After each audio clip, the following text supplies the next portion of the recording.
नमस्कार मु doctor Sushant Kumar Das senior consultant neurosurgery care hospital Bhubaneswar आपण मानकु ए ब्रेन ट्यूमर डे रे स्वागत जनाए। स्पेशली ए ब्रेन ट्यूमर डे 8 जून रे प्रतिवर्ष पालित हुए लोक मान भितर अवेयरनेस आने एवं ए वर्षर थीम होची टुगेदर वी आर स्ट्रंगर। तेणु प्रत्येक जदि एथिरे मिलित होती युक्त होती ताले निश्चित भाव में ब्रेन जे गोटे विराट रोग ब्रेन रे छोट किछि ट्यूमर हेले जीवन चली ये जो विराट भयटा थाए निश्चित भाव में आम से मुक्ति पाई परिबा। ब्रेन ट्यूमर डे रे स्पेशली प्रथमे आमे ब्रेन ट्यूमरटा कौन से विषय जानिबा को चाहिबा। ब्रेन ट्यूमर होची जेभली कोनोसी ट्यूमर अर्थ हैला अनियंत्रित भाव में जो जीवकोश अच्छी तार ग्रोथ हेबा।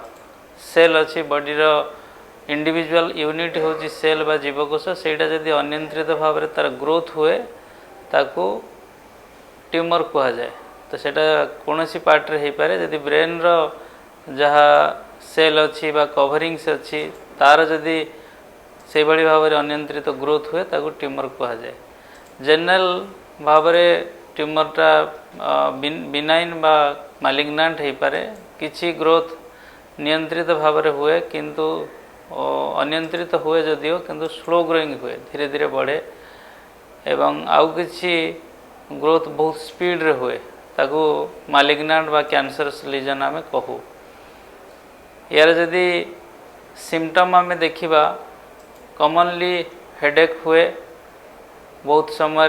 कंटिन्यूअसली बहुत दिन धरी हेडेक रहिले आमने हेबार संभावना थाए। ब्रेन जेहेतु बहुत कम स्पेस थाए बाहर गोटे हाड़र कवरिंग थाए ब्रेन रे कोनोसी मास लीजन हेले बा कोनोसी ट्यूमर बढ़िले तार सिम्पटमटा बहुत सिवियरिटी आकार परिप्रकाशित हुए अल्प समय भितर। सेथिपई एठी अन्य जगह जमती आम गोटे ट्यूमर शब्द यूज करूँ एठी जनरली मास लीजन बा इंट्राक्रेनियल मास बोली कहा जाए एवं तार सिम्पटम गुड़ा से प्रेशर इफेक्ट जो आसे। ब्रेनटा होची बॉडीर सबुठ कंप्यूटर भली यार प्रति नर्व सेल किछि किछि फंक्शन करती जमिति कथबार्ता हेबा हाथ गोड़ चलवा सबुथिपई तार सेंटर विभिन्न जगह अच्छी एवं से सेंटर रे जदि किछि प्रेशर रहे because of this mass lesion और ट्यूमर सिम्पटम गुड़ा से भली एक्सप्रेशन हुए। कॉमनली देखा जाए जदि कौन सी ब्रेन रे मास लीजन थाए ताले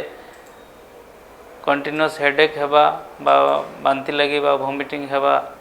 बा विजन कम हेबा ब्लरिंग ऑफ विजन हेबा एगुड़ा सब इनक्रीज इंट्राक्रेनियल प्रेशर रो गुडे साइन सेटा ट्यूमर जो हो पारे अन्य टीबी रो कोनोसी मांस बढ़िबा जो हो पारे बा अन्य पानी जमी जीवा जो हो पारे। तेणु से एक्जाक्टली सिम्पटम रे देखि जे जनकर ट्यूमर हेतिबा ता कहि परिबा नाही किंतु एथिरो हम जानिबा किछि असुविधा अच्छी ब्रेन भीतर प्रेशर बढ़ी तापर पर्टिकुलरली को साइट रे सेटा इन्वॉल्व होइछि अकॉर्डिंगली सिम्पटम गुड़ा आसे। जदि धरंतु कंटिन्यूअसली हेडेक हुए स्पेशली एल्डरली पर्सन को एवं तांको फिट्स हुए बा सीजर हुए प्रथमे आगुर केबे पिला दिने नथिला हठात करे आरंभ होला बा स्लो ग्रोइंगली तांकर लीजनटा स्लो ग्रोइंग अच्छी एवं धीरे धीरे हाथ गोड़ कमजोरी आसला चलबारे असुविधा है जमीती कि गोटे कंट्रास्टिंग फीचर स्ट्रोकटा जमी ऑलमोस्ट सडन आसे ट्यूमर केस रे एटा गोटे स्लो ग्रोइंग धीरे धीरे आसे। तेणु जदि किसी धीरे धीरे कमजोरी आसूची हाथ गोड़ धीरे धीरे वीकनेस आसूची से समय आमको सस्पिशन करने पड़ो किसी हो पारे एवं जेहेतु आखि कान ये सब गुड़ा पाखापाखि लगिकी अच्छी ता रिलेटेड सिम्पटम बहुत समय ब्रेन ट्यूमर प्रच्छद पटर रोग अच्छी बोली जना जाई पारे। जे भली कि कान शुभुना बहुत दिन धरी कान शुभुनी आम कानर प्रोब्लेम बोली भावुँ हुए तो एमआरआई कला बेले जना पड़गला जे कानर जो नर्व अच्छी से भी ट्यूमर बाहरी जोटा सीपी एंगल ट्यूमर बोली आम नॉर्मली कहू। आखिरे ऑप्टिक नर्व भितर ट्यूमर थाए एवं आखि एपटे देखा जाऊ न थाए।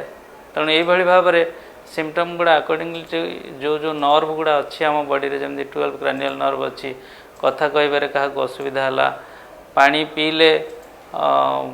नाकरे पानी बाहरी आसला लोअर क्रानियल नर्व सिम्पटम है ये भाव में सब प्रकार सिम्पटम एसोसिएटेड ब्रेन सहित सिम्पटम देखा दे पारे। तेणु उपयुक्त जी पाखे डॉक्टर अच्छा, फिजिशियन अच्छा, न्यूरोलॉजिस्ट अच्छा, न्यूरोसर्जन अच्छा, से सहित कनसल्ट करी आम को ट्रीटमेंट करने को हम। जदि कारण ब्रेन ट्यूमर आम बुझा चाहिए ताले सबुठ एस्टाब्लिश्ड कज केवल गोटे अच्छी जोटा हूँ इरेडिएशन। रेडिएशन जो हुए जमती कि आम एक्सरे कहवा, सीटी स्कान कहवा, एगुड़ा सब रेडिएशन एक्सपोजर हुए से सेटा गोटे एस्टाब्लिश्ड कज होगी अच्छी बा जोटी बालिस्टिक मिसाइल एमिशन होची से पाखे रेडिएशन अच्छी से जगह आम प्रोटेक्शन नौने पाखापाखि रोचे से लोक मानू हेबार संभावना बहुत अच्छी। यह सहित अन्य सबू कज गुड़ा सबू ट्यूमर रे जिभली भाव में कज अच्छी ता सहित आम कोरिलेसन करिपारू। ब्रेन ट्यूमर पे स्पेसिफिक नहले मध्य सबु प्रकार कैंसरस लीजन बा ट्यूमर लीजन पे कॉमन भाव में जहाँ जहाँ कज हो पारे जेभली कि अल्कोहल हो, स्मोकिंग हो, आम मानकर इम्यूनिटी कम करिवार कारण हो, एवं जेनेटिक फैक्टर मेजर गोटे वंशगत भाव में हो बा जेनेटिक म्यूटेशन हो। म्यूटेशन कारण कॉमन भाव में आम जो फूड खाऊ से जो केमिकल अच्छी से केमिकल बहुत समय जेनेटिक चेंज कर दिए से म्यूटेशन हुए जो जीन अच्छी एवं ता जो भी कैंसरस लीजन बा ट्यूमर होबार संभावना यथेष्ट थाए। तेणु समस्त मेकानिजम से गोटाए से आमको प्रोटेक्शन नेबा को हम जो भाव में इम्यूनिटी ठीक रहे एवं हेल्दी लाइफस्टाइल एक्सरसाइज करवा, वेजिटेरियन डाइट खाइबा बा फल खाइबा एवं ता सहित विशेष भाव में ब्रेन ट्यूमर पे रेडिएशन ठू आम मन को दूर को रहा हम।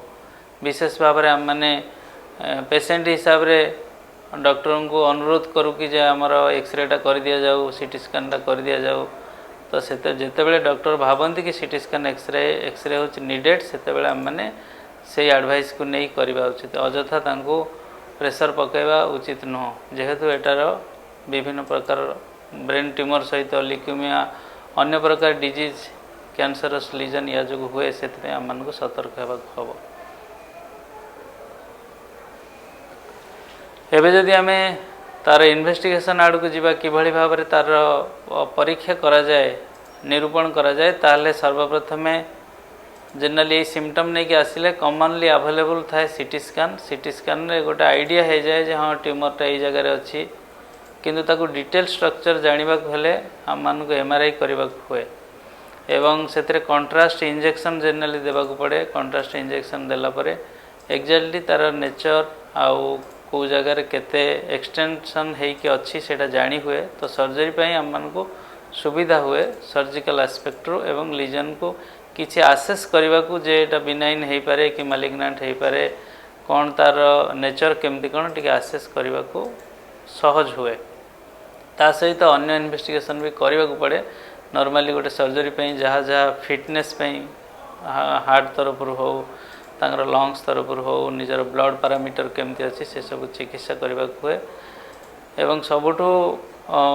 बड़ कथा है बहुत समय ट्यूमर अन्य जगार आसिक ब्रेन रे भी पहुँची थाए। तेणु अन्य कौटी अच्छी जदि आम मेटास्टासिस बोली भावु कि अन्य जगार आसी ट्यूमर तेणु अन्य जगार भी इन्वेस्टिगेशन करने को हुए। से चेस्ट रो सीटी स्कान भी करने को हुए, एब्डोमेन रो सीटी स्कान भी करने को हुए, अल्ट्रासाउंड करने को हुए। बेले बेले न मिले आमको पेट स्कान भी करने को पड़े। एवं आजिकली इन्वेस्टिगेशन जेहेतु ब्रेन बहुत स्पेसिफिक एरिया रे ट्यूमर को सर्जरी करने को हेले भल रिजल्ट देवा को हेले आहरी स्पेसिफिकली तांकर ट्रीटमेंट करवा दरकार। तो एमआरआई रो विभिन्न अपग्रेडेशन आसी जो थे मैंने एक्जाक्टली तार फाइबर ट्रैक्टिंग करा जाए, फंक्शनल एमआरआई करा जाए, ये सब हेल्प नहीं आम मान को ये इन्वेस्टिगेशन रे सर्जरीटा ठीक भाव में करवा संभव हो पारे एवं जो थे अननेसेसरी ब्रेन रो अन्य एरिया डैमेज हुए ना। जदि आम ब्रेन ट्यूमर ट्रीटमेंट पार्ट को जीवा सबुठु कॉमन भाव में ट्रीटमेंट रे सर्जरी, रेडियोथेरापी, केमोथेरापी एटा नॉर्मली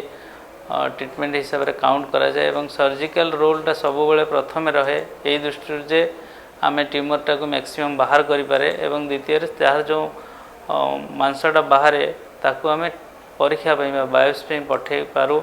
जो थे से टिश्यू डायग्नोसिस बा सेलुलर डायग्नोसिस हो जाए जो थ्रू एक्जाक्टली तारी नेचर उपर ता परवर्ती ट्रीटमेंट कौन हम ता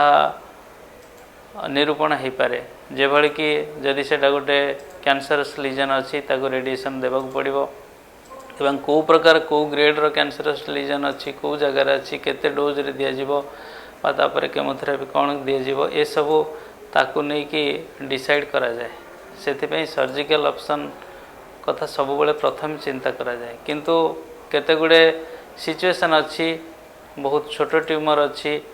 एवं ए समय से प्रकार ट्रीटमेंट अवेलेबल अच्छी जो भाई गामा नाइफ करा जाए बा एसआरएस करा जाए